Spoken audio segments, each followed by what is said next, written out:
Hey guys, Brian here, Stogie Review, IPCPR 2017. We're here on the last day, talking to possibly the busiest guy in the show. I've been in and out, and your head down, interviewing people, and or not interviewing, but actually writing orders and just moving and grooving back here. Luckily, man, you know it's always a challenge because you want to talk to everybody. And thank God our booth is busy and people are really receptive to a lot of what Foundation is doing. So it's an honor and it's really flattering. So it's always great to talk to you guys. So I'm glad it's a good time. I actually was happy to see it because there's some booths that have been really, really quiet. You were always rocking, so awesome. That's actually a good thing. So I don't mean to criticize. I'm actually no, neither do I. I mean, you want to see everybody doing well, you know, as the industry, and you know, California is dealing with a lot of taxes right now, and you know, the IPCPR has been really good to us, and we won Best in Show, so it's really an honor, man, for our third show now. Best in Show, third time around. We got some really cool artwork. Good friend of mine, his name is Josh Sun. Speaking of the sun, always comes up whenever we're around, and so you know they really do a good job. But it's tough, you know, with some of the situations going on, especially in California. But you know, we keep on plugging forward. You concerned about the FDA? Are you making adjustments? You know, I'm just going to turn this down for a second. I'm sorry. This is an important topic. You know, I'm so glad I launched the company when we did. We have our lawyers that talk directly to the small business department of the FDA. So they're in direct contact with the offices, and you know, so far so good. And we've done everything, you know, that we know to do. I think there's some confusion because the handmade cigar industry is so unique and so different than the other industries. We're not dealing with machines and mechanized. This is such a small industry compared to the rest of the tobacco, you know, the whole tobacco pie. We're looking at 320 million units handmade between Nicaragua, Honduras, and the Dominican. The machine-made market's 13 billion units. The cigarette market, forget about it. So we're such a niche industry, and I think the FDA is learning more and more as time goes on how unique this industry is, how many people are employed overseas, and also in, you know, state. I'm from Connecticut. Connecticut, we grow a lot of cigar tobacco, so big impact there also. So, you know, everything's good so far, though. All our brands have gotten in before these dates and requirements, and you know, we're paying all of our user fees and taxes, and render unto Caesar that which is Caesar's. So yeah, man, I'm just lucky I started the company when I did, because otherwise I probably would have never been able to start a cigar company. Sure. So you mentioned Connecticut. Did I overhear you saying that the supply from the tobacco supply from Connecticut's a little tight?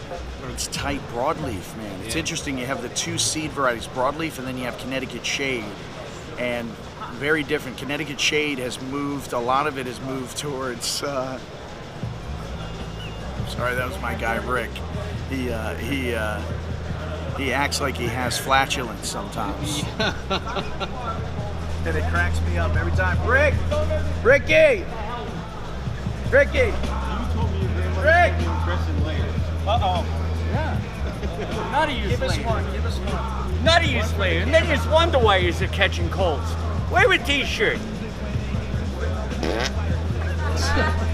Excuse me.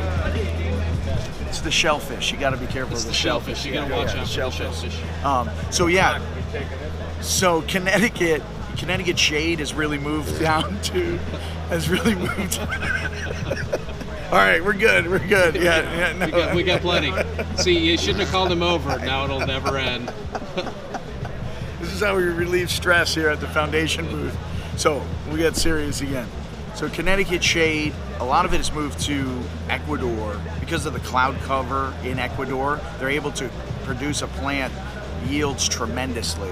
And Connecticut Shade, pretty much they've stopped growing Connecticut Shade in the valley, which this past couple years has really been the lowest plantings I've seen since I've been in the industry for 21 years now. Whereas Broadleaf is the opposite.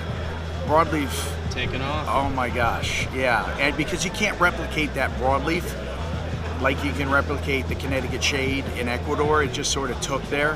Whereas broadleaf, if you try to grow it in other areas, it just is not the same. You can't get that natural sweetness, the earthiness from that seed. So it's interesting because you see the complete opposite. And we just opened our offices in March on a 50-acre tobacco field right in the heart of the Connecticut River Valley.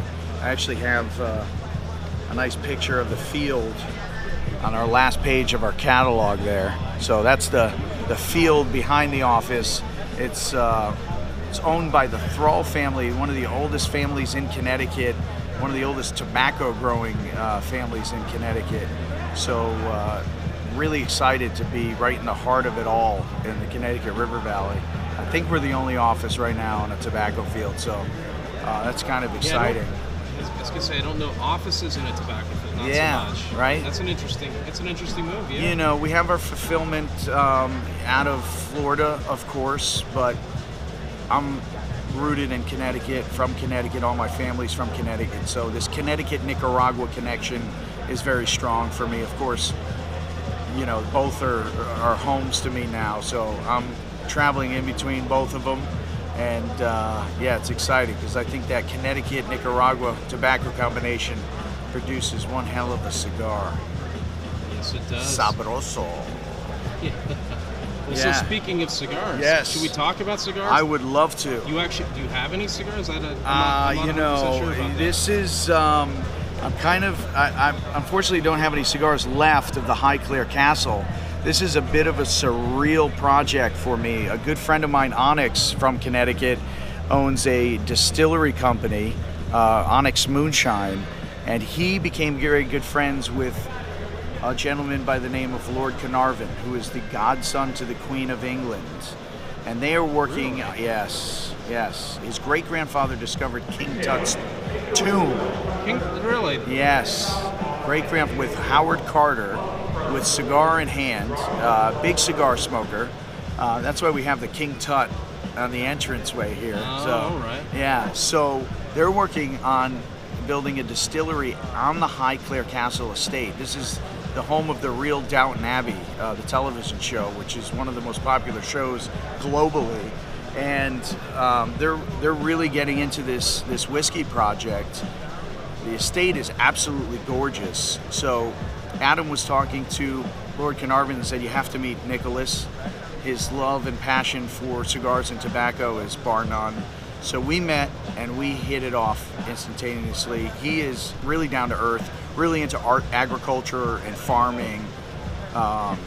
Incredible historian. You know, you see the theme happening in Foundation's line. A lot of history, a lot of richness to these brands, depth to the brands, and of course the cigars and tobacco. So to be working with, you know, living history here at Highclere Castle is pretty surreal. It is pretty cool. Yeah. Slightly obscure. Very obscure, but somehow it really works, and it fits really well within the Foundation portfolio, because this is definitely our Rolls Royce. And if you see the picture there on the beginning of the Highclere, speaking of Rolls Royces, that's a pretty nice piece right there. Yeah, it is. So I worked really close with Lord Carnarvon on a special cigar for the Highclere brand. I wanted to really recreate something that was reminiscent to cigars at that time period of his great-grandfather. I sort of geeked out a little bit and started asking Adam and Lord Carnarvon and the castle, you know, what were they smoking at the time? Do you have any documents? So they pulled up some really cool documents from the Partagas factory and from some pretty famous smoke shops at the time. And I sort of used that as the inspiration to blend this cigar. And it's a Connecticut Shade wrapper, Brazilian Matafina binder. You have some really interesting fillers in there from Ometepe, which is the volcanic islands in the south. You know, one of the reasons why Nicaragua has had such great tobacco is most active volcanoes in Central America. Here we are growing tobacco on the two volcanic islands in the center of one of the largest lakes in Central America. We're doing a hybridized seed that's just being used for this project called Nicadan. It's a Criollo Corojo cross. And we have some beautiful tobacco from Jalapa. Now, you know, one of the challenges with Connecticut Shade is it's so thin, right? So when you start working with heavier filler tobaccos, the wrapper doesn't really buffer any of the strength. Whereas, say, like our Tabernacle, we have broadleaf, it's very thick and veiny. If you put Connecticut Shade wrapper on that, it has such heavy filler tobaccos, heavy Visos, Ligeros.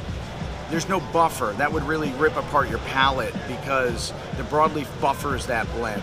So with this, the challenge was I wanted to use some heavier fillers, but I didn't want it to really, you know, rip apart your palate. So the binder on this, the Matafina, which is one of my favorite tobaccos also, really buffers some of the strength of the fillers, so I'm able to use some heavier Visos in the blend. So you're going to get some body and strength. Of course, it's not going to be overwhelming. It's a very elegant, smooth, creamy cigar.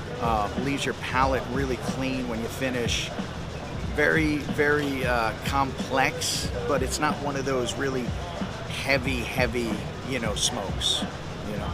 So the price wise for that, what are we looking at? Retail. Those are retailing between the 12 and 16 price range. We're using only the top-notch grade A tobaccos for that project. So, yeah. Is that shipping now? Or? Shipping September. September. Yeah, okay. And they're going to be sold, you know, at the castle, also nationwide in the States, but also you're going to see some presence in the international market with this brand. So pretty wide availability. To start, más o menos.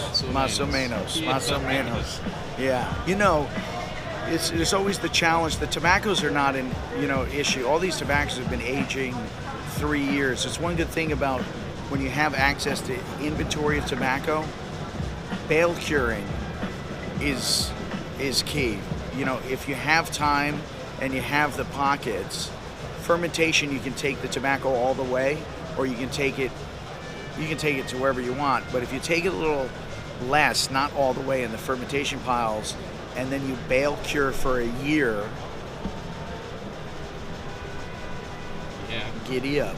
You help preserve those flavors. I always say it's like my grandma's pasta sauce, very similar to tobacco in that she's simmering at low heats all day. You know, why is she doing that? She's preserving the flavor, because if she's turning up that heat, it's all evaporating into the mist. It's the same thing with tobacco. If you bring those temperatures and those pilons up really high, all of the essential, oils of the leaf and the cellular walls of the leaf start disappearing into the elements. So fortunately, I'm working with some really, really good tobacco crews on this project, and you've got good people. I got good people. Top men that are crazy about tobacco. I work with AJ a lot, and he's unbelievable.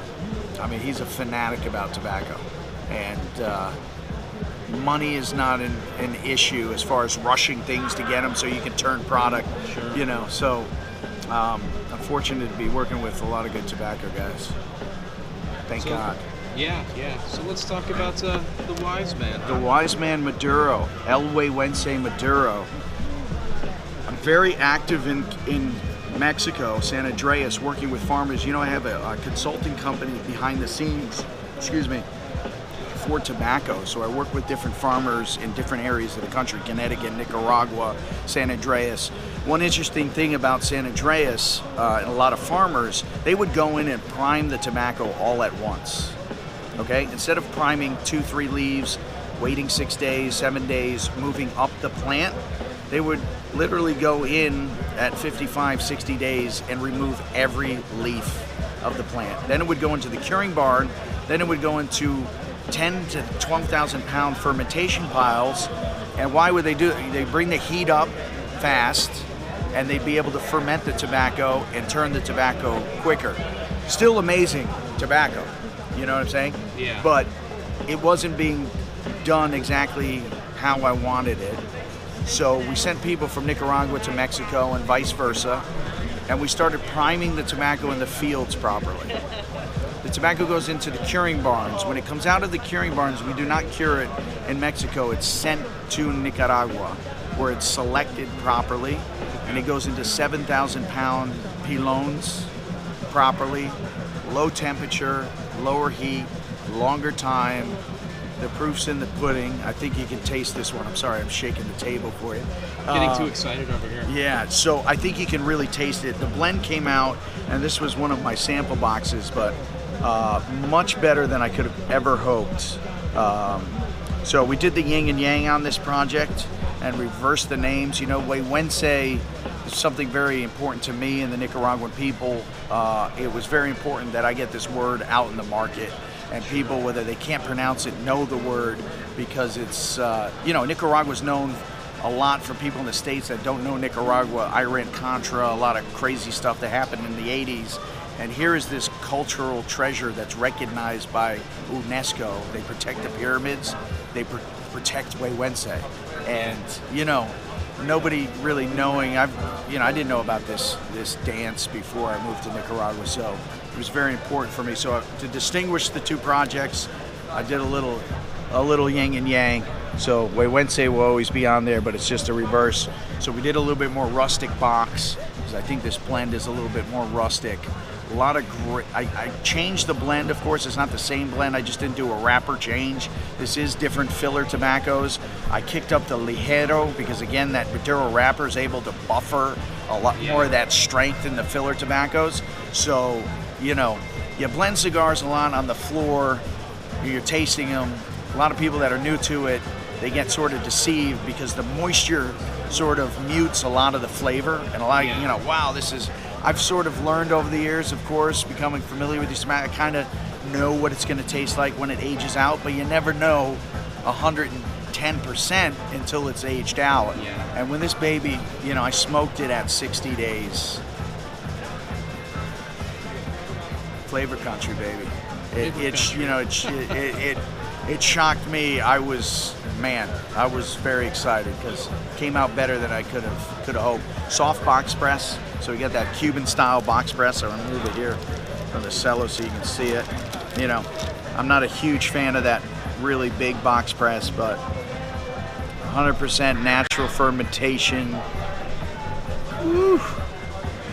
Tasty, tasty. You got two, one in each hand. Yeah, man. I'm double fisted. Double fisted. Yeah. So, yeah, I feel like I'm missing something. Oh yeah, I am missing something. What are we missing? This baby. What's this? This is a special collector's box that we're doing in tribute to our new office in Connecticut. This is based on an old box from the 1920s. I think 1920 from Hoya de Monterrey. My guy Dave Sather, who's the VP of sales for the company, gave me a beautiful gift for Christmas, and it was this special box, and I sort of based this on that box that he gifted me. So it looks pretty unassuming. And we got our beautiful graphics by our guy Thief Operandi. We got that Connecticut curing barn and those Nicaraguan mountains there. And of course that beautiful foundation logo. And then this baby is kind of cool. It's a 30 count box of Coronas. This is the Tabernacle, but it's not the Tabernacle blend. There was a few blends that I thought were really could have made it into the box for Tabernacle. It was kind of a difficult decision.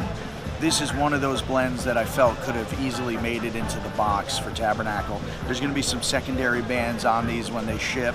They unfortunately weren't ready for the show, but yeah. So what's that going to run when that ships? This is going to be pricey. They're going to be about $16 a piece because each retailer is limited to three per account.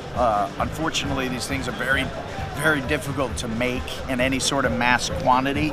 So, you know, it's a little tribute to our office. So it's going to be one of those super limited things because I couldn't promise too many of these to too many people. So Well, I hate to say we're running a little short on time, but yeah, what man. did you say the Wise Man was retailing for? So between the 9 and 12. 9 and 12. 9 and 12, yeah. Same as the Corojo. That's shipping now? We're looking at September. So September okay. 1st on Wise Man Maduro, Highclere, and then also September for September the collectors. Yeah, collector's box. So, yeah, man. That's right. We got a CME coming in. It's a CME coming in September. I was waiting for it. I knew it was coming. I knew it was coming in there somewhere. It's a matter of time. You like my Jamaica shirt? Yeah. I forgot I was working. We say Jamaica never forsake ya. Yeah. Well, thanks for having me, Yeah, man. thanks so much. All right, really always be good appreciate here. it. Yeah. We'll catch you later. Word up. Peace.